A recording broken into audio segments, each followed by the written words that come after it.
წარსულში ადამიანები ფიქრობდნენ, რომ მომავლის ქალაქებში ცხოვრება განსაკუთრებულად კომფორტული იქნებოდა, მაგრამ სამწუხაროდ რეალობა სრულიად განსხვავებული აღმოჩნდა. მოსახლეობის სწრაფმაზრდამ მრავალი მეგაპოლისი იმ ადგილებად გარდაქმნა, სადაც ადამიანებს სუნთქვა, გადაადგილება და ცხოვრება უფრო და უფრო უჭირთ. ამ ეპიზოდში თანამედროვე ქალაქების რეალური პრობლემების შესახებ მოგიყვებით. ინდოეთში მდებარეობს ადგილი, რომელსაც ჟურნალისტები ნაგვის ევერესტს უწოდებენ. დელიში მდებარე გაზიპურის ნაგავსაყრელი ნამდვილად ასკავს. მისი სიმაღლე 70 მეტრს აღემატება. წელიწადში ის დაახლოებით 10 მეტრით იზრდება. ყოველდღიურად ნაგავსაყრელზე უამრავი საყოფა ცხოვრება ნარჩენი მოაქვთ. აუტანელი სუნი, ტოქსიკური ორთქლი და ნაგვისწვა ნაგავსაყრელის სიახლოვეს მცხოვრები ადამიანებისთვის ყოველდღიურობის ნაწილად იქცა. მოსახლეობის ზრდასთან ერთად სიტუაცია მხოლოდ უარესდება და ის ქვეყანაში არსებულ ერთ-ერთ ყველაზე მძიმე ეკოლოგიურ პრობლემად რჩება. ლაგოსი ნიგერიის უდიდესი ქალაქი და მსოფლიოში ერთ-ერთი ყველაზე სწრაფად მზარდი დასახლებაა. ყოველდღიურად 20 მილიონზე მეტი ადამიანი იყენებს ინფრასტრუქტურას, რომელიც ასეთი დატვირთვისთვის არაა განკუთვნილი. ქალაქში 10 კილომეტრიანი მონაკვეთის ავტომობილით დაფარვას შესაძლოა 2-დან 5 საათამდე დასჭირდეს. სატრანსპორტო კოლაფსის შესამცირებლად ხელისუფლებამ წყლის მარშრუტების შემუშავება დაიწყო, მაგრამ მიუხედავად ამისა, პრობლემა კვლავ აქტუალური რჩება.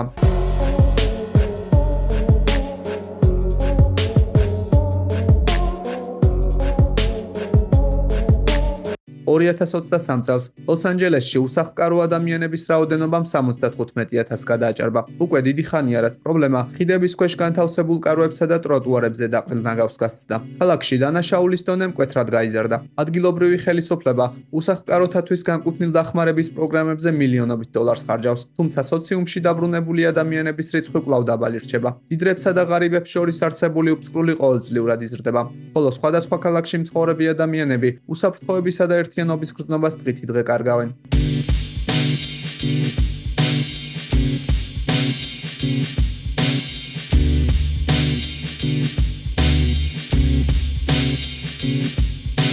პლანეტის მეორე მხარეს განსხვავებული, მაგრამ არანაკლებ საგანგაშო სურათი გვხვდება. არაბთა გაერთიანებულ საემიროებში დიდრული ავტომობილების სასაფლაოს პრობლემა კვლავ გადაუჭრელი რჩება. მათი მიტოვების მიზეზი ვალები, ჯარიმები ან იურიდიული პრობლემებია. გარდა ამისა, საემიროებში მცხოვრები ზოგიერთი ადამიანი თვლის, რომ ავარიაში მოხვედრილი მანქანა საკუთარ სტატუსს კარგავს, ამიტომაც ისინი დაზიანებულ ავტომობილებს უბრალოდ თავიდან იშორებენ.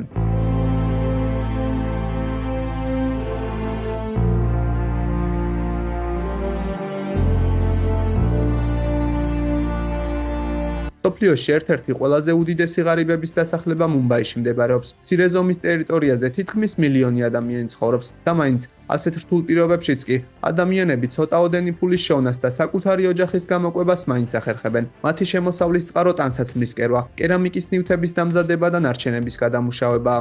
იაპონიის ზოგიერთ მეტროს სადგურზე დღეში მგზავრთა რაოდენობამ შესაძლოა რამდენიმე მილიონს მიაღწიოს. სწორედ ამიტომ ტოკიოსა და ოსაკას სადგურებში მუშაობენ ადამიანები, რომლებიც მგზავრებს ვაგონებში ძალის დახმარებით ტენიან. ადამიანთა უმეტესობისთვის ყოველი დილა სწორედ ასეთ პირობებში იწყება, რაც მათ ჯანმრთელობასა და სტრესის დონეზე ნეგატიურ გავლენას ახდენს.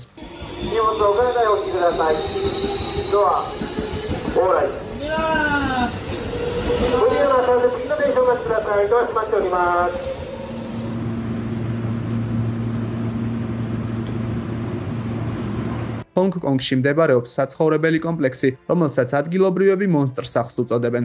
5 გიგანტურ შენობაში 10,000-მდე ადამიანი ცხოვრობს. შენობაში 2,000-ზე მეტი პატარა ბინაა, რომლებიც ერთმანეთთან ვიწრო გასასვლელებითა და ბნელი ეზოებითაა დაკავშირებული. დღისითაც კი მზის შუქი შენობაში ძლივს აღწევს. ადამიანები ამ ადგილს ხშირად ლაბირინთს ადარებენ. ასეთი შენობების აგების მიზეზი მიწის კატასტროფული დეფიციტია. ჰონგ-კონგში უძრავი ქონების ფასი მსოფლიოში ერთ-ერთი ყველაზე მაღალია და ბევრი ოჯახისთვის ასეთი მცირე ზომის ბინები ერთადერთი გამოსავალია. აქ ზოგიერთი ადამიანი 7 კვადრატულ მეტრზე ნაკლებ ბინებში ცხოვრობს.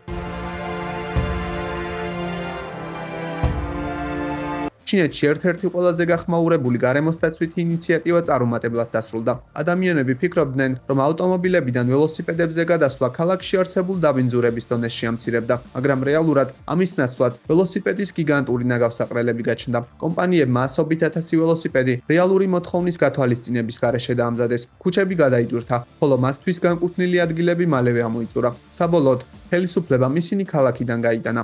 ის, რასაც ეკოლოგიისთვის სარგებელი უნდა მოეტანა, საბოლოოდ ჟანგიან ლითონის მთებად გადაიქცა.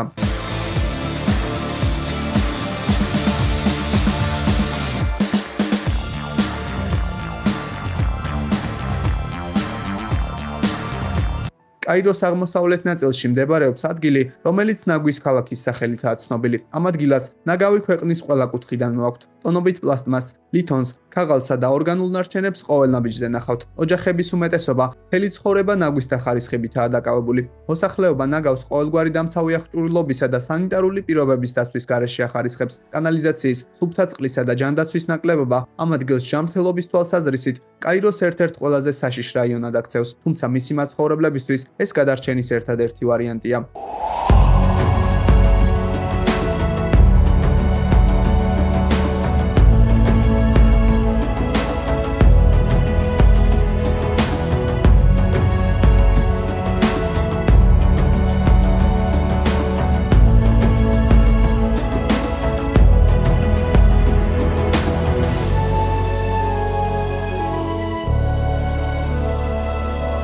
თანამედროვე ქალაქებში ჰაერის დაბინძურება ერთ-ერთი ყველაზე სერიოზული პრობლემაა. ინდოეთის დედაქალაქი უკვე რამდენიმე წელია, რაც პლანეტაზე რიგით მეორე ყველაზე დაბინძურებული ჰაერის მქონე ქალაქის სტატუსს ატარებს. ჰაერის დაბინძურება მილიონობით ავტომობილის, ნახშირზე მომუშავე ელექტროსადგურებისა და ქალაქის საზღვრებში განლაგებული ქარხნების შედეგია. დელის მაცხოვრებლებისთვის დაბინძურებული ჰაერი ყოველდღიური ცხოვრების ნაწილად იქცა. ის გავლენას ახდენს ჯანმრთელობაზე, ამცირებს სიცოცხლის ხანგრძლივობას და განსაკუთრებით დიდ საფრთხეს წარმოადგენს ბავშვებისა და მოხუცებისთვის. მსგავსი სიტუაცია შეინიშნება პაკისტანშიც. ლაჰორი მსოფლიოში ყველაზე დაბინძურებული ჰაერის მქონე ქალაქია. გამონაბოლქვის გამო ხშირად ქალაქში ხილვადობა თითქმის ნულამდე ეცემა. ადამიანები იძულებულნი არიან ატარონ ნიღბები, დახურონ ფანჯრები და დარჩნენ სახლში. როდესაც კაცობრიობა აქტიურად იწყებდა განვითარებას, ალბათ ცოტა თუ წარმოიდგენდა, რომ ერთ დღეს ქალაქები საკუთარ გამონაბოლქვში დაიხრჩობოდნენ. ბანგლადეშში ინიგზა მილიონობით ადამიანისთვის ტრანსპორტირების მთავარ საშუალებად იქცა. ის იაფი და ხელმისაწვდომია, მაგრამ მოსახლეობის დიდი რაოდენობიდან გამომდინარე, მატარებლები ყოველთვის გადატვირთულია. აქ ადამიანებს ყველგან ნახავთ. ისინი საკუთარ სიცოცხლეს ყოველდღიურად საფრთხეში აგდებენ, მაგრამ სამწუხაროდ მათთვის სხვა ალტერნატივა უბრალოდ არ არსებობს.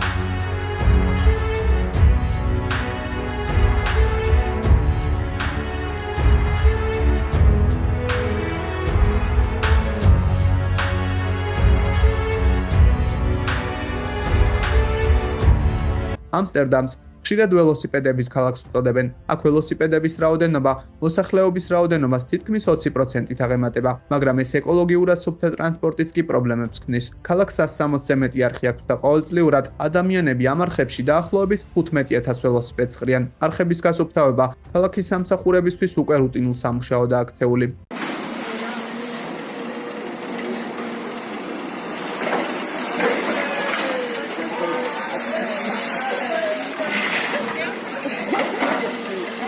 ვიეტნამში, განსაკუთრებით კი ჰოშიმინში, ურბანიზაცია სწრაფად და ქაოტურად მიმდინარეობს. ქუჩები, რომლებიც მცირე მოცულობის მოძრაობისთვისაა განკუთვნილი, ახლა მანქანებითა და მილიონობით მოტოციკლითაა გადაჭედილი. მოკლე დისტანციაზე მგზავრობაც კი შესაძლოა დიდ საცვაფში გადაიზარდოს. ტრანსპორტი, რომელსაც ცხოვრების რიტმი უნდა დაეჩქარებინა, საბოლოოდ დაუსრულებელ საცობებად იქცა.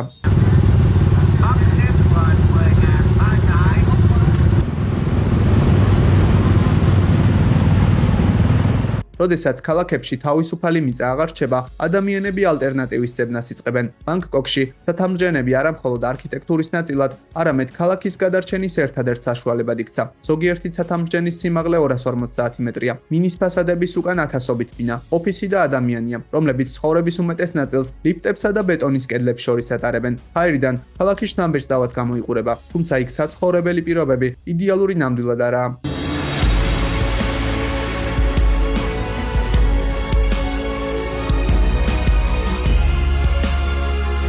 რიო-დე-ჟანეირო კონტრასტების ქალაქია. ძვირადღირებული უბნების სიახლოვეს ცნობილი ფაველები მდებარეობს. ეს არა უბრალოდ ჯურღმლები, არამედ ის ადგილია, რომელსაც ხელისუფლება ვერ აკონტროლებს. სწორედ ამიტომ აქ კრიმინალის დონე საკმაოდ მაღალია. ეს ვიდიგალის რაიონია. სხვა რაიონებთან შედარებით უსაფრთხო ადგილი, მაგრამ აქაც კი ნებისმიერ მომენტში შესაძლოა ბანდებს შორის მომხდარი დაპირისპირების მომსწრე გახდეთ. ყველაზე დიდი ზომის რაიონი რასინია, რომელიც რიოს სამხრეთ ნაწილში მდიდრულ უბნებს შორის მდებარეობს. ოფიციალურად რაიონში 70,000 ადამიანი ცხოვრობს, მაგრამ ზოგიერთი წყაროს თანახმად მისი მოსახლეობა რეალურად 150,000-ს აღემატება.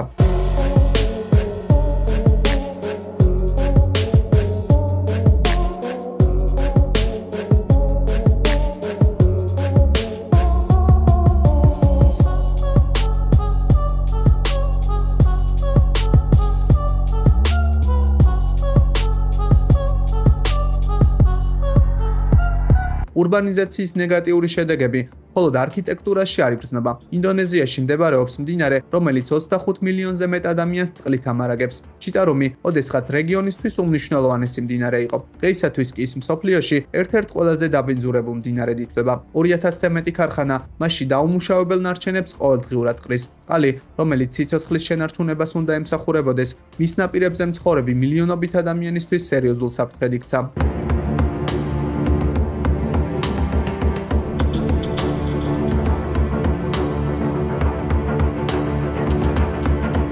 ჩინეთის ქალაქ ჩუნცინში მეტროს ხაზი პირდაპირ საცხოვრებელ კომპლექსში გადის. სადგური შენობაშია ჩაშენებული და ის 2 სართულს იკავებს. მის იზოლაციის წყალობით მაცხოვრებლებს მატარებლის ხმა თითქმის არ აწუხებთ.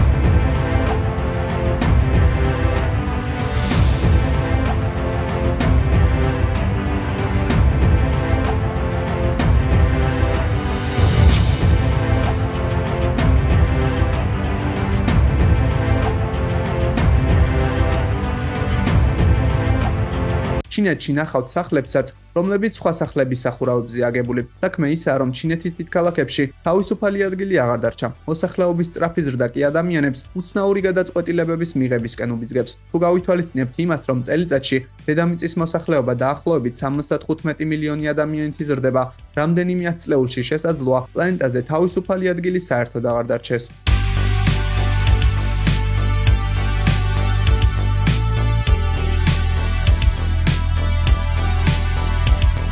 2010 წელს ჩინეთში მსოფლიოს ისტორიაში ყველაზე დიდი საცობი დაფიქსირდა. საცობის სიგრძე თითქმის 100 კილომეტრი იყო. ადამიანებს ავტომობილებში რამდენიმე დღის გატარება მოუწიათ. ეს ინციდენტი ნათლად გვიჩვენებს, როგორ შეუძლია სწრაფ ზრდას და არასწორ დაგეგმარებას კარგად განვითარებული სატრანსპორტო სისტემების პარალიზება.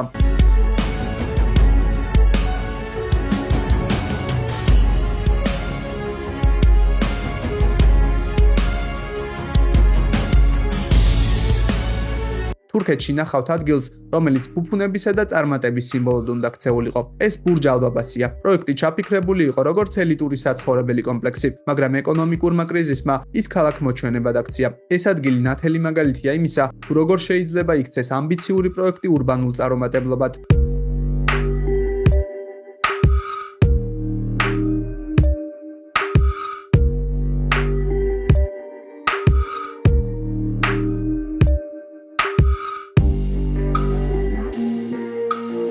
მეგაპოლისებში უძრავი ქონების ფასის ზრდა ადამიანებს ექსტრემალურ პირობებში ცხოვრებას აიძულებს. მხოლოდ რამდენიმე კვადრატული მეტრის ფართობის მიკრობინები ზოგიერთ ქალაქში უკვე დიდი ხანია რაც ნორმად იქცა. ზოგჯერ ამ სივრცეებს არ აქვთ ფანჯრები, სათანადო ვენტილაცია და ბუნებრივი განათება.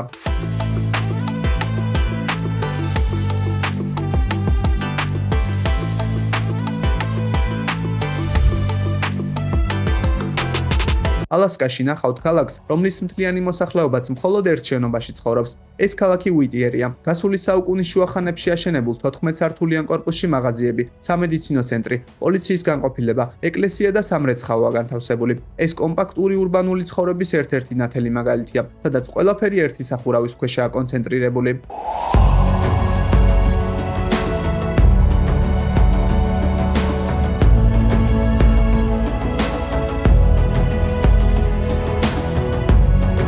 ჩინეთის კიდევ ერთი უცნაური ქალაქი ტიანდუჩენგია.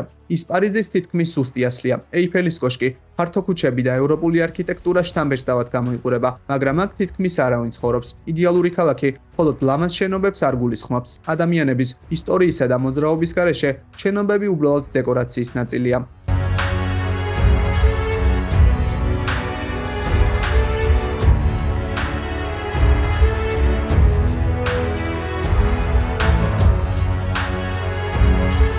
თანამედროვე ქალაქებში არსებული უამრავი პრობლემის მიუხედავად, კაცობრიობა გამოსავალს ყოველთვის პოულობს. აი მაგალითად მილანში ვერტიკალური ტყე შეიქმნა. ამ საცხოვრებელი კომპლექსის ტერასები ხეებითა და მცენარეებითაა დაფარული. ეს პროექტი ხალხს ახსენებს, რომ ურბანიზაციამ ბუნება არ უნდა გაანადგუროს. მიუხედავად იმისა, რომ ასეთი პროექტები იშვიათია, მათი მნიშვნელობა ყოველწლიურად იზრდება.